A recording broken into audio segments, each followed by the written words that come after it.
guys, Greg Denning. Just wanted to respond to a few questions we've been receiving.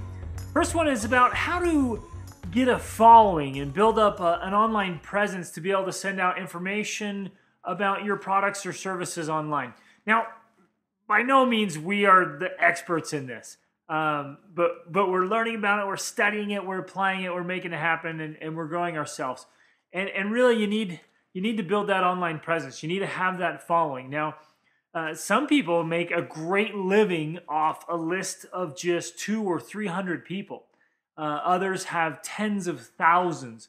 So it depends on your service, your product, your price range, where you want to be. But you can get started and really start making things happen. One of my friends, Michelle, she is the master. I mean, she's amazing. She's making $30,000 a month selling her services online. And that's, obviously that speaks for itself. She is a champ. And her product, she has courses that she teaches to just show you exactly what she did and help you do it yourself. And I'll put a link below for those. So check them out. Well worth it. Wow, awesome. But I'd like to share a few principles here that we've learned. Number one is and always number one is deliver the goods, right? Deliver the goods. Whatever it is you're offering or selling, get it out there. Make sure it's good. Get people satisfied. If they're not satisfied, give them back their money. Take back your product, whatever it is. But just deliver the goods and make sure it's valuable. Bring a real value to the marketplace. One of the problems with a profitable passion is that your passion also needs to have a market.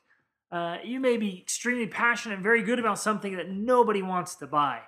And so there has to be that mix there where it's your passion, but it kind of crosses over circles with what the marketplace is willing to pay for. Now, that being said, there's almost a market for anything.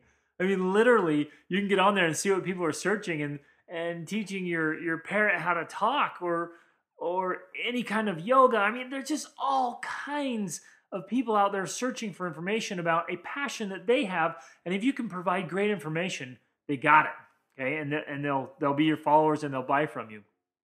But make sure, and that's a perfect lead-in, make sure you're delivering really good value and really great stuff, and you're serving greatly. Ask yourself that constantly. How can I serve greatly? How can I help? How can I reach more people? How can I give more, right? And consistently giving out good information, good free information. That's going to be the best lead-in. If you're out serving, you're guest posting on blogs or podcasts, you're getting interviewed on radio shows, you're getting your word out there, but you're in that giving, you're going to receive followers. They're going to get in. Now you got to have a great opt-in on your website where people can come in and you're giving a free book, a free course, a free DVD set, whatever it is that you're going to give out, and give good stuff, right? So you're out giving in all these sources, guest posting, whatever, on your own page. You're just giving tons of great information on YouTube, on social media.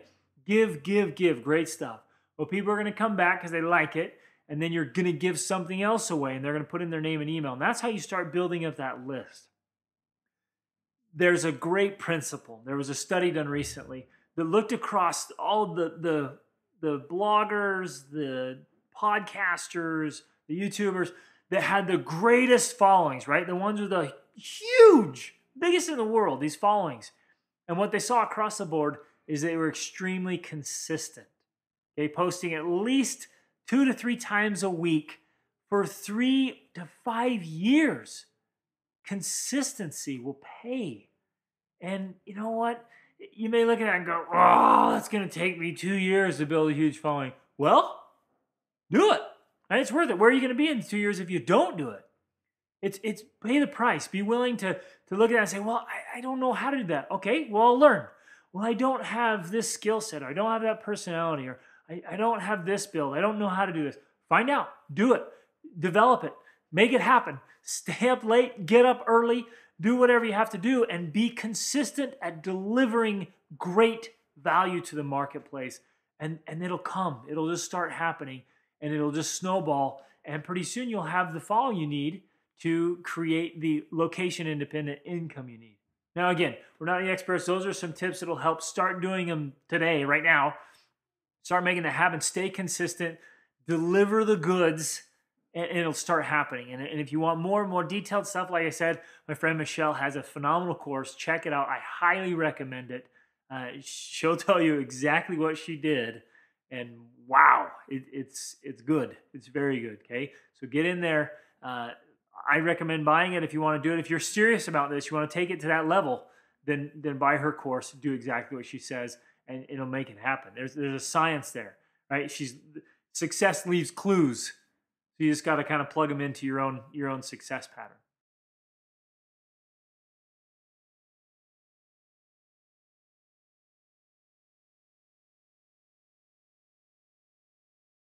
The next question is specifically about Central America, and it may apply to many countries. Well, and the question was, well, hey, if I don't want to do it online, if I don't want to run a business on the internet, is there a way to do it in other countries without having a work visa? And I know a lot of travelers, and there's a lot of travelers inside the How to Fund Travel who've done it, where they go and they create some kind of value again in the marketplace, right? They're delivering the goods, but they do it in person there. And some have done it, and they've gone and got the work visas. Others come in and just create value. I've talked about this, mentioned it in the other videos, where you can come in and do teaching. You can set up teaching yoga, teaching English, teaching permaculture, teach gardening, teaching kids, tutoring, in whatever it is you're great at or can become great at. Get in, learn a great skill, show up, teach it. What are you passionate about? What are you great at? What knowledge do you have? What skills do you have that you could share that others be willing to pay you for? That's great. And you can jump in there and create value in that marketplace and make it happen. And there's others too. I mean, I've seen people come in and get part-time jobs without necessarily having the work visa. And again, I don't know the laws, I don't know the rules, so don't quote me on that. But I know there's a lot of countries and a lot of travelers where they come in, they'll pick up a part-time job, work here, bring some value. I mean, you could do some personal training. You can come in with some individuals in an affluent area and do personal training for fitness or for life coaching or whatever it is that you have to offer that you're passionate about, and you can make that happen. So there are ways to do that, and I've met a lot of travelers who have done it. It's totally possible. You can make it happen.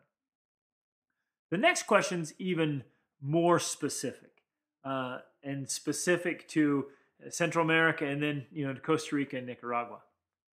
And this was just for curiosity. They want to know the difference between Nicaragua and Costa Rica as far as cost of living. Our experience has been that it's about twice as expensive in Costa Rica. Nicaragua, you can get your food and rent for pretty cheap. Now, there's a whole range there. There's really nice houses, really nice places along the beach or in the city, up in Leon or in Popoyo or near Rivas or in Managua. Very beautiful homes that go for $1,000, $2,000, $5,000 a month. But you can also find a decent place for $300 to $500 to $600, $700, $800. You can find a decent 2-bedroom, 3-bedroom house. Costa Rica, you can do that too. You can find those a little harder. Most of it's going to be up a little higher. A friend here nearby, we're up in the mountains, kind of away from the tourism, and it's kind of remote. And they got a decent 3-bedroom house, 4-bedroom house for $600 a month, and it's pretty nice. But mostly you're going to find a little more expensive housing. What I found expensive here is fuel's more expensive in Costa Rica. Food is about 50% to 100% more expensive here. And so you're gonna find it just bumps up. But man, there's other things too. It's noticeably cleaner. All through Central America, you get to Costa Rica, it's noticeably cleaner. You can drink from the water. It's great water. There's a lot fewer dogs and drunks laying around. I mean, there's a lot of differences. And there's a lot more infrastructure and a lot more, if you want to, whatever you're looking for, you can find it. You can find anything in San Jose that you want. You may have to pay more for it, but you can find it. And so there's those differences there. It's hard to pin a number on it because everyone has a different lifestyle and they're traveling either as an individual or a couple or us with 6 kids. And so the price is really different. But, we spend anywhere between $500 to $1,000 on food. Internet for us has been really cheap. It's about $36 a month for unlimited internet. It's been good. So those are some of the costs. Electricity is pretty expensive here. We we're kind of conservative, and we ended up paying what was $160 a month for utilities last month. So those are just some of the differences in costs. In our experience, been that Guatemala and Nicaragua were far less expensive than Costa Rica, and I've been told by a lot of travelers that Panama is also cheaper. So just hopefully that's helpful, specifically or FYI, just for cost of living expenses in Costa Rica versus.